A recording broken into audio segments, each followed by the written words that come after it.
Washington D C کے ایک قدامت پسند تحقیقی ادارے دی ہیریٹیج فاؤنڈیشن نے کانگریس کو اپنی سالانہ رپورٹ میں کہا ہے کہ امریکی فوج صرف معمولی حد تک امریکہ کے اہم قومی مفادات کے دفاع کے قابل ہے۔ دی ہیریٹیج فاؤنڈیشن کے جائزے میں امریکی فوج کو صلاحیت، قابلیت اور تیاری کے اعتبار سے جانچا گیا ہے۔ رپورٹ کے مطابق آرمی، ایئر فورس اور مرین کور صرف قدرے طاقتور ہیں، جبکہ بحریہ کمزور پڑ رہی ہے۔ نیوکلیئر صلاحیتیں بھی مارجن پہ ہیں لیکن مضبوط ہو رہی ہیں۔ عالمی سطح پر امریکہ کو سب سے زیادہ خطرہ رپورٹ کے مطابق چین اور روس کی فوجی صلاحیتوں سے ہے۔ ہیریٹیج فاؤنڈیشن نے جو نتیجہ اخذ کیا ہے وہ یہ ہے کہ موجودہ امریکی ملٹری فورس ایک بڑے علاقائی تنازع کے تقاضوں کو تو پورا کرنے کی صلاحیت رکھتی ہے، مگر اس سے بہت زیادہ نہیں۔ ادارے کے مطابق فوج نے اب تک تیاری کو ترجیح دی ہے، جس میں گزشتہ سالوں کے دوران بہتری دیکھی گئی ہے، لیکن فوج کو جدید بنانے کے پروگرامز وسائل کی کمی کے باعث متاثر ہو رہے ہیں۔ امریکی فوج میں اس وقت تقریباً 13 لاکھ ایکٹیو ڈیوٹی اہلکار ہیں اور اس کا بجٹ تقریباً $740 ارب ہے۔ تو ایسی ریٹنگ کی وجوہات کیا ہیں اور یہ صورتحال امریکہ کے لیے کن مشکلات کو جنم دے سکتی ہے؟ اس بارے میں نیلوفر مغل نے دی ہیریٹیج فاؤنڈیشن کی اس رپورٹ کی ایڈیٹر اور دفاعی امور کے ماہر ڈیکوٹا ووڈ سے بات کی۔ ان کا کہنا ہے کہ امریکی فوج کو بہتر اور جدید بنانے کا واحد راستہ دفاعی بجٹ میں مزید اضافہ ہے۔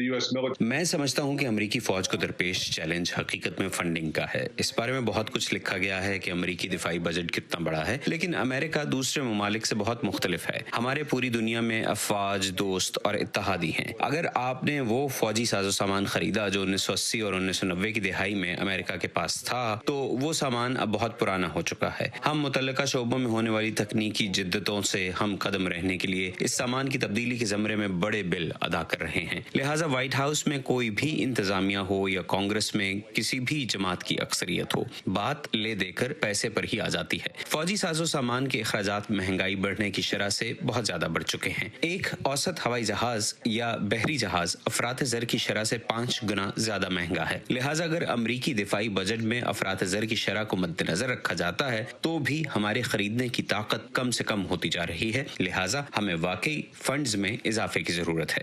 توقعات کیا ہیں؟ امریکی فوج کو اس وقت کس سطح پر ہونا چاہیے تھا؟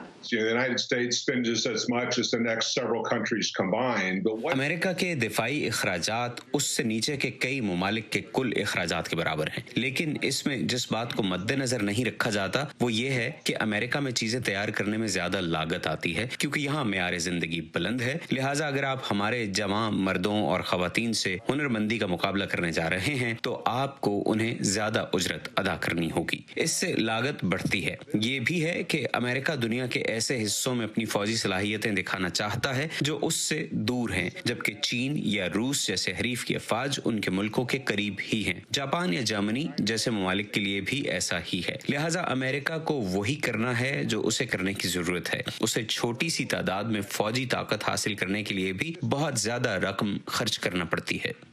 امریکی فوج کو کسی بھی طرح کی جدید جنگ کا مقابلہ کرنے کے لیے کون سی صلاحیتوں کی اشد ضرورت ہے؟ امریکہ نے کئی بار کہا ہے کہ اسے اپنی سرزمین سے دور مسائل کو سنبھالنا پسند ہے۔ اگر آپ نقشے کو دیکھیں تو امریکہ کے دونوں طرف بڑے پیمانے پر سمندر ہے۔ لہٰذا اگر ہم یورپ یا ایشیا میں کسی اتحادی کی مدد کے لیے جائیں تو امریکی افواج کو ہزاروں میل کا سفر طے کرنا ہوگا۔ یہ ایک بہت بڑا سمندری ماحول ہے، تو یہ بحری طاقت ہے۔ یہ امریکی بحریہ کا سائز ہے۔ پھر ایئر فورس کے پاس زمینی طاقت کو پہنچنے میں مدد کے لیے بھرپور رینج والے اسٹریٹجک ٹینکرز اور کارگو طیارے موجود ہیں۔ لہٰذا آج جو اہم کمی ہے وہ در حقیقت بحری طاقت میں ہے، اور اسی وجہ سے بہت بڑی بحریہ کے مطالبے زور پکڑ رہے ہیں، لیکن یہ بہت مہنگا ہے۔ ایک بحری جہاز کو بنانے میں 3 یا 4 شاید 5 سال لگتے ہیں۔ لہٰذا میں سوچتا ہوں کہ واقعی یہ سب سے بڑی رکاوٹ ہے۔